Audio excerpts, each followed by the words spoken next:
রাজ্যে কোনো night club নেই। একে নিয়ে রাজ্যের সুষ্ঠু ও সুন্দর সাংস্কৃতিক পরিমণ্ডলকে কালিমালিপ্ত করার চেষ্টা করা হচ্ছে। বিষয়টি মুখ্যমন্ত্রী দেখবেন বলে জানান আগরতলা পৌর নিগমের মেয়র তথা দীপক মজুমদার।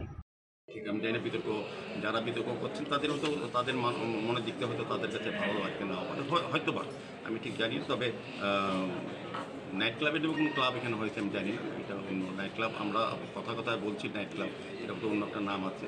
তো এটা সরকারের বিষয় আমরা দেখছি।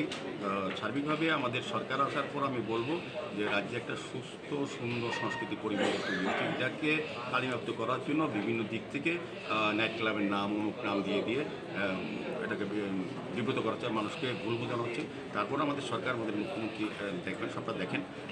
আমরা বলবো যে আমাদের রাজ্যে এই অনেক বছর পর 2018 পর সুস্থ সুন্দর সংস্কৃতি পরিমণ্ডল পরিকাঠামো তৈরি হয়েছে। রাজ্যের মানুষ যার যা ধর্মকর্ম করার বা সাংস্কৃতিক দিক থেকে একটা মুক্ত মঞ্চ আজকাল পাচ্ছে। এটা দেখবেন সরকার যদি আমাদের কোথাও মনে হয় যে মানুষের ভাবাবেগের মধ্যে আঘাত হয়েছে বা এটা কারোর অসুবিধা হচ্ছে, নিশ্চয়ই সরকার ভাববেন আমাদের সরকার তো জনমুখী, মানুষের কল্যাণকর সরকার, মানুষের চিন্তা ভাবনাকে সামনে রেখে আমাদের সরকার পরিচালনা হয়। আগে একরকম সরকারের যে আসলে তো মানুষকে চাপিয়ে দেওয়া হতো, আর এখন মানুষের কথা শুনে সরকার পরিচালনা, দুইটা সরকারের মধ্যে এমনি তফাৎ। আচ্ছা, আতঙ্ক